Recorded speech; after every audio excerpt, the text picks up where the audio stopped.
આટી ખાતે સફળ બ્લડ ડોનેશન કેમ્પનું આયોજન કરાયું.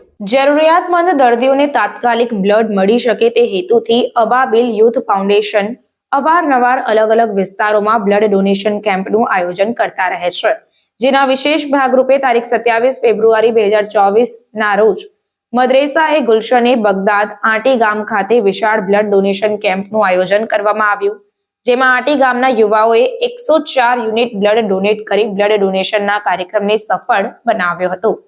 આગામી રમઝાન માસમાં મુસ્લિમ યુવાનોનું રોઝાની હાલતમાં બ્લડ ડોનેટ કરવું મુશ્કેલરૂપ હોય ત્યારે 40 દિવસથી ઓછા સમયમાં અબાબિલ યુથ ફાઉન્ડેશન દ્વારા 475થી વધુ યુનિટ અલગ-અલગ બ્લડ બેંકમાં જમા કરાવી બેંકો માટે સહારારૂપ બન્યા હતા.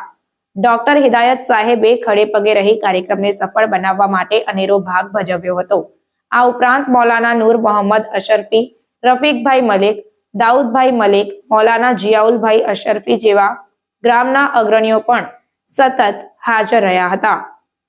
કાર્યક્રમના સમાપન બાદ મૌલાના નૂર મોહમ્મદ અશરફીએ આવેલ એસએસજી બ્લડ બેંકના સ્ટાફ, બ્લડ ડોનરો તથા અબાબિલ યુથ ફાઉન્ડેશનના હોદ્દેદારોનો આભાર વ્યક્ત કર્યો હતો.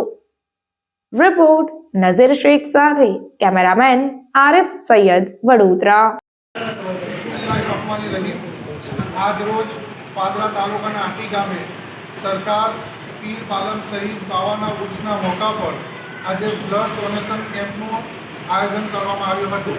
તેમાં આશરે 80 જણે બ્લડ ડોનેટ કર્યું છે અને સાંજ સુધીમાં લગભગ 100 બ્લડ ડોનેશન થઈ જશે. અને આ કેમ્પમાં હિન્દુ અને મુસ્લિમો બંને કોમના લોકોએ સારો એવો સાથ અને સહકાર આપ્યો છે. અને આ બ્લડ ડોનેશન એસએસજી હોસ્પિટલ તરફથી રાખવામાં આવ્યો છે અને આ અબાબિલ ગ્રુપ વડોદરાથી રાખવામાં આવ્યું છે અને આ ગ્રુપમાં ગામના લોકોનું ઘણું સાથ. સમાચારોની અવનવી અપડેટ્સ માટે જોતા રહો સેક્યુલર ગુજરાત ન્યૂઝ. સાથે સેક્યુલર ગુજરાત ન્યૂઝ ચેનલને લાઇક, શેર અને સબસ્ક્રાઇબ કરો અને બેલ આઇકોન દબાવીને સમાચારોની ઝડપી માહિતી મેળવો.